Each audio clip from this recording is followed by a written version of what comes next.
देश में चुनाव खत्म हो चुका है। नतीजों से पहले तमाम मीडिया चैनल्स ने एग्जिट पोल के आंकड़े जारी कर दिए हैं। ऐसे में यूपी में इस वक्त सबसे ज्यादा चर्चा मुलायम सिंह यादव के परिवार की सीट की है। इस चुनाव में यादव परिवार से 5 लोग चुनाव लड़ रहे हैं। ऐसे में राजनीतिक गलियारे में इन सीटों की खूब चर्चा हो रही है।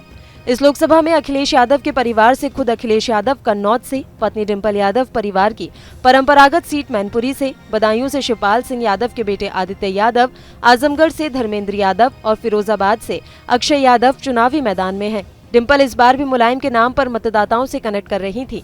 इस लोकसभा सीट पर सबसे ज्यादा 22% यादव, 14% शाक्य और 11% क्षत्रिय मतदाता हैं।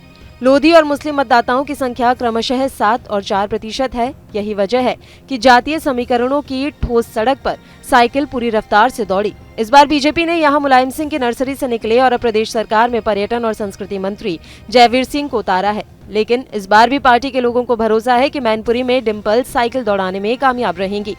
समाजवादी पार्टी ने बदायूं पर मुलायम सिंह यादव के भतीजे और शिवपाल सिंह यादव के पुत्र आदित्य यादव को उतारा। यहां पार्टी पहले असमंजस में रही, जहां 3 बार प्रत्याशी बदला गया। इससे पहले पूर्व सांसद धर्मेंद्र यादव, फिर शिवपाल यादव के बेटे आदित्य को दंगल में उतारा गया था।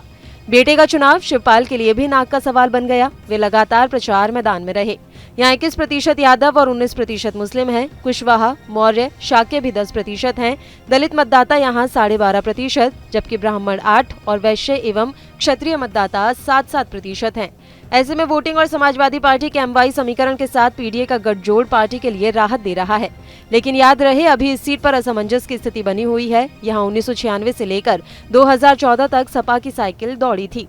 मुलायम सिंह यादव के दूसरे भतीजे और पूर्व सांसद अक्षय यादव फिरोजाबाद से मैदान में हैं। वे सपा के प्रमुख राष्ट्रीय महासचिव प्रोफेसर रामगोपाल यादव के बेटे हैं।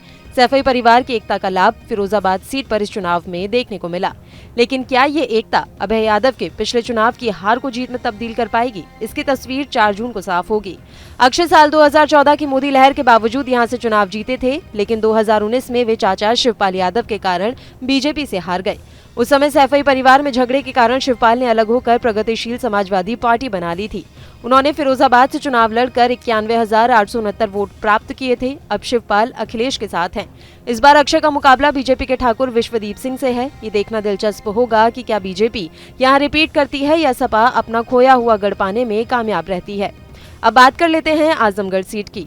इस सीट से पहले मुलायम सिंह यादव, फिर बाद में अखिलेश यादव, फिर उपचुनाव के बाद ये सीट खाली हो गई।